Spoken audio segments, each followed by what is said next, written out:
Budgies के बाल गिरते रहते हैं, उनके जो फेदर्स हैं वो निकलते रहते हैं बार बार, और वो खुजाते रहते हैं हर वक्त। ये आप में से कई लोगों का क्वेश्चन है कि यार बच्चे जब निकलते हैं तो उनमें से कोई दो तीन बच्चे कमज़ोर रह जाते हैं, या हमारे बर्ड जो है वो उनके फेदर बहुत ज़्यादा झड़ते रहते हैं, गंजे हो रहे हैं हमारे बड़े पेयर, गंजे हो रहे हैं, या उनके पर झड़ रहे हैं, या हमारे पेयर हर वक्त जो है वो अपने पर खुजा रहे होते हैं, लेकिन उनकी कोई अट्रैक्टिव एक्टिविटी नहीं है, इसके अलावा कोई अट्रैक्टिव मूवमेंट नहीं है, मज़ा नहीं आ रहा, ब्रीड जो है वो उस तरह से नहीं कर रहे, परफॉर्म नहीं कर रहे। देखिए मैं आपको बताता हूँ, सबसे पहली बात तो ये है कि आपके पास जो पेयर है, मिसाल के तौर पे आपको लग रहा है कि वो ब्रीड नहीं कर रहा या उसकी एक्टिविटी कम है, हो सकता है आपको ये लग रहा हो कि ये खुजा रहे हैं। कई बार ऐसा होता है कि हम पेयर जो है ना गलत ले आते हैं या गलत एज का ले लेते हैं, हो सकता है एज का भी इशू आता है, पता है आपको, कई बार ऐसा होता है कि आपको पता ही नहीं होता कि आपके जो पेयर हैं उनमें से किसकी एज कितनी है। बजरी में ना एक निशानी होती है एडल्ट होने की, वो निशानी क्या होती है? देखिए नोज़ जो है ना, मेल की जो नोज़ है वो बिल्कुल ब्लू कलर की हो जाएगी, वॉयलेट कलर की, बहुत ज़्यादा डार्क हो जाएगी। फीमेल जो है उसकी जो नाक का जो कलर है ना, चोंच के ऊपर जो नाक होती है, फीमेल की जो नोज़ है ना वो वाइट से ब्राउन हो जाएगी। जब ब्राउन हो जाएगी तो इसका मतलब ये है कि ये बिल्कुल तैयार है, हीट पर है ये, ठीक है। और नाक का वाइट होना वो भी एडल्ट होने की निशानी है, लेकिन जब ब्राउन हो जाती है ना तो इसका मतलब होता है ये दोनों हीट पर हैं। तो जब भी आप ब्रीड के लिए पेयर ले रहे हैं तो दोनों की सेम एज का होना बहुत ज़रूरी है। अगर आप यंग पेयर ले रहे हैं तो दोनों यंग हो। हमारे यहाँ मसला उल्टा हो रहा होता है कि एक यंग होता है, एक बहुत ही ज़्यादा हीट पर होता है। कई बार ऐसा होता है कि एक पट्ठा होता है और दूसरा जो है वो यंग होता है। मतलब इस तरह की चीज़ें होती हैं, और वो बेचारे इस वजह से आपस में ब्रीड नहीं कर पा रहे होते, और हम उनको देख देख कर ना 100 तरह की खामियां निकाल लेते हैं कि ये सुस्त बैठे रहते हैं, या ये एक दूसरे के पास नहीं बैठ रहे। उसकी बहुत सारी वजूहत हो सकती हैं। अब मैं आपको बताता हूँ, अगर आपके पास फेदर्स गिर रहे हैं और सर गंजे हो रहे हैं आपके पेयर के, तो भाई ऐसा पेयर आप दे दें। ऐसा क्यों होता है? स्ट्रेस की वजह से होता है। हो सकता है आपके पिंजरे में उस लेवल की लाइट ना हो, कम लाइट होने से भी स्ट्रेस होता है बर्ड को, पिंजरा छोटा होने की वजह से स्ट्रेस होता है, दाना अच्छा ना मिल रहा हो, बाजरा बहुत ज़्यादा खिला रहे हो आप, उससे भी इनके सर गंजे हो जाते हैं, ये खुजाते रहते हैं और इनके फैदर कमज़ोर हो जाते हैं। बेसिकली कमज़ोरी और स्ट्रेस की वजह से बाल गिरते हैं। दो चीज़ें होती हैं बाल गिरने की जो मेन रीज़न है फैदर गिरने की, कमज़ोरी और दूसरा स्ट्रेस।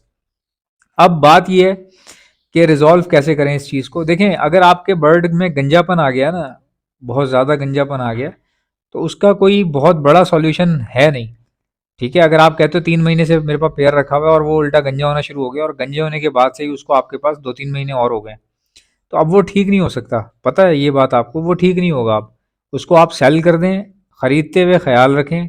अगर आप पट्ठा ले रहे हैं तो पट्ठे ही लें, बच्चे ले रहे हैं बच्चे लें, एडल्ट ले रहे हैं तो एडल्ट लें, दोनों सेम एज के होने चाहिए। फिर दूसरा ये, पिंजरा अपना बड़ा रखें, पिंजरा बड़ा रखें। और ये जो बजीज है ना, नो डाउट ये धूप में ना बहुत अच्छा परफॉर्म करते हैं, इनको धूप में बहुत मज़ा आता है। धूप से मुराद ये कि बहुत ज़्यादा भी धूप इनको लगेगी तो ये ख़राब हो जाएंगे, लेकिन ये है कि कुदरती रोशनी जो है ना इनको बहुत सपोर्ट करती है, कुदरती रोशनी। अगर आपके पास कुदरती रोशनी नहीं है, जो कि अमूमन बजरी के ब्रीडर जो हैं वो इंडोर ब्रीडर ही होते हैं ज़्यादातर। अब ये आप सामने बजरी देख रहे हैं, इंडोर में रखा हुआ है, ठीक है। तो अगर इंडोर में रखा हुआ है इसको, अगर इसकी सनलाइट वनलाइट कुछ भी नहीं है, तो एटलीस्ट इसका केज बड़ा होना चाहिए। अगर सनलाइट नहीं पहुंच रही ना बर्ड तक, तो कोई इतना बड़ा मसला नहीं है, कुछ भी नहीं होगा आपके बर्ड को, इतना बड़ा भारी नुकसान कुछ नहीं होगा, खासकर बजीज को तो बिल्कुल कुछ नहीं होता। इनको फिर केज बड़ा देना पड़ता है, इनको केज बड़ा देना पड़ता है, और खुराक इनको वो देनी पड़ती है जो ये शौक से खा रहे हो, क्योंकि आउटडोर में आप खाने को जैसा मर्जी डालें, सनलाइट इनको सपोर्ट कर रही होगी, इनके इम्यून सिस्टम को, इनके हाजमे को, इनकी एक्टिविटी को, इनकी ब्लड सर्कुलेशन को सनलाइट जो है वो बहुत ज़्यादा सपोर्ट करती है। बट अगर आप इंडोर में रख रहे हैं और बर्ड का ध्यान ही नहीं रख रहे, और आपको लग रहा है कि ये चल जाएंगे, वहाँ पर कहीं ना कहीं प्रॉब्लम शुरू हो जाती है। वहाँ पे बर्ड के अंदर ये तंग आ जाते हैं। आपको पता है ये बर्ड जो है ना, वो कोई भी बर्ड हो, बजरी के अलावा भी मैं बता रहा हूँ आपको, अगर आप उसकी केयर नहीं कर रहे हैं ना, और आपने उसको इंडोर में रखा हुआ है, कुदरती रोशनी भी उसके पास नहीं है, फिर आप बल्ब भी अच्छी क्वालिटी का नहीं लगा रहे कि मेरा बिल आ जाएगा। और ये बात मैं आपको इसलिए बता रहा हूँ, मैंने ये सब चीज़ें फेस की हैं कि हम लोगों के बिल जैसे आते हैं ना ज़्यादा, तो हम कहते हैं यार लाइट ये बंद कर दो, एक खोल दो दूसरी छोड़ दो।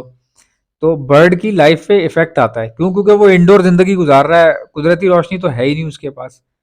अब पता नहीं उसको उसका दिल कर रहा है जागने का या उसको मजा आ रहा है रात के टाइम पे, क्योंकि उसके लिए तो रात रात रही नहीं ना इंडोर आने के बाद। समझ रहे हैं मेरी बात को? एक बर्ड है, आपने उसको इंडोर रखा है बजरी को।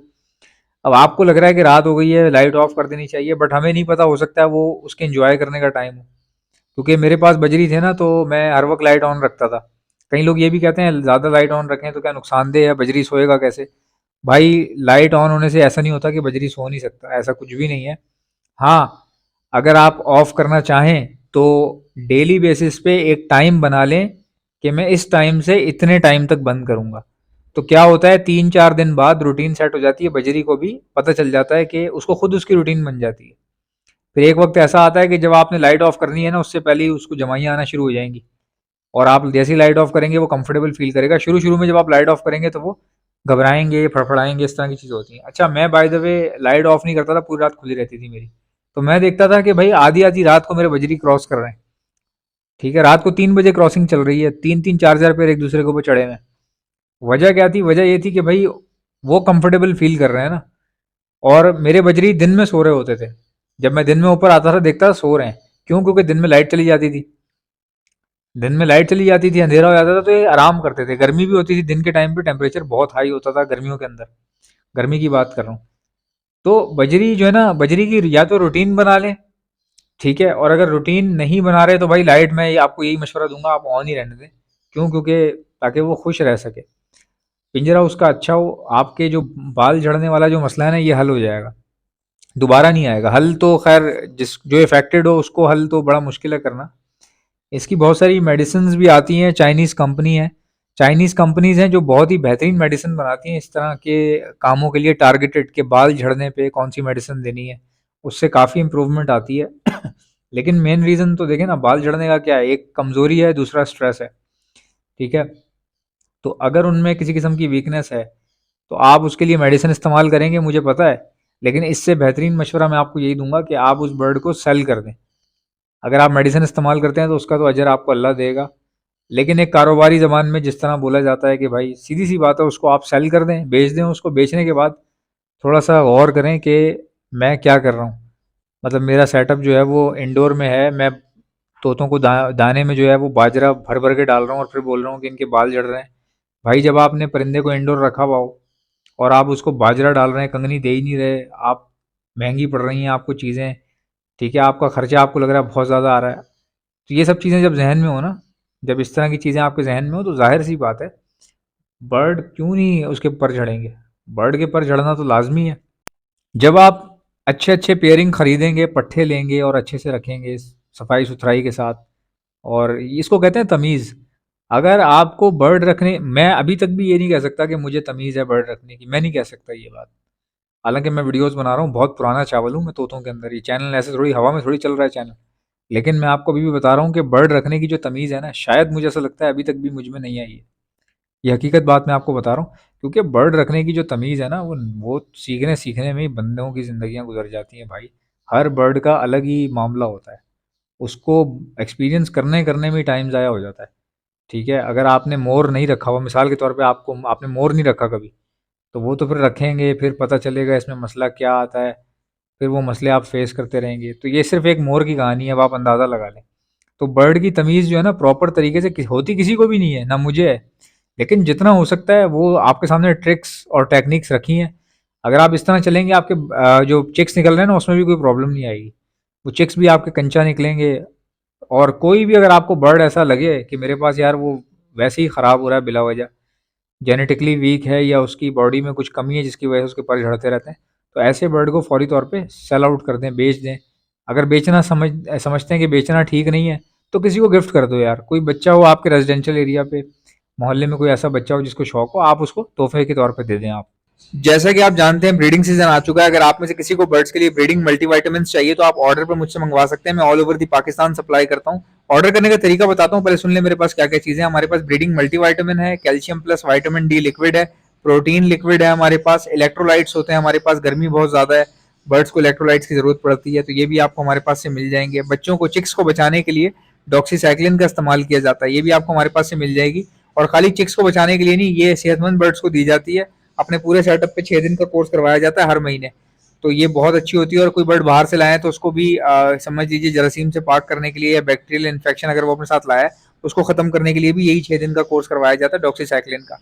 अब अगर कोई बर्ड बीमार हो चुका है, कोई बीमारी आ गई है, मिसाल के तौर पे नज़ला, खांसी, मोशन बुखार या सोकड़े की बीमारी हो रही है, आंखें सूज रही हैं, बर्ड कमजोर हो रहा है, तो ऐसे वायरल लगने के बाद हार्ड एंटीबायोटिक का इस्तेमाल किया जाता है। ये भी आपको हमारे पास से मिल जाएगी।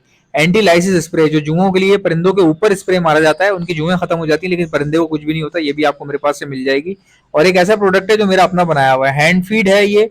और सिर्फ हैंड फीड नहीं है, हैंड फीड होने के साथ साथ ब्रीडिंग बूस्टर भी है। ये सॉफ्ट फूड के ऊपर छिड़क कर देंगे तो ये ब्रीडिंग बूस्टर बन जाएगा। बाकी हैंड फीड के तौर पे आप अपने लवबर्ड को कराएं, कॉकटेल को कराएं, रिंगनेक को कराएं, बेफिक्र होकर आप करवा सकते हैं। हैंड फीड करवाने वाले इंजेक्शंस और उसके आगे लगने वाली स्टेनलेस स्टील की नोजल्स, ये भी आपको हमारे पास से मिल जाएंगी। ऑर्डर करने का तरीका क्या है, इनमें से कोई भी चीज चाहिए उसका नाम लिखकर सेंड कर दीजिए मुझे मेरे व्हाट्सएप के ऊपर। मेरा व्हाट्सएप का नंबर है 032723100040। इंशाल्लाह मिलते हैं नेक्स्ट वीडियो में। वीडियो को लाइक ठोको, चैनल को सब्सक्राइब। अल्लाह हाफिज।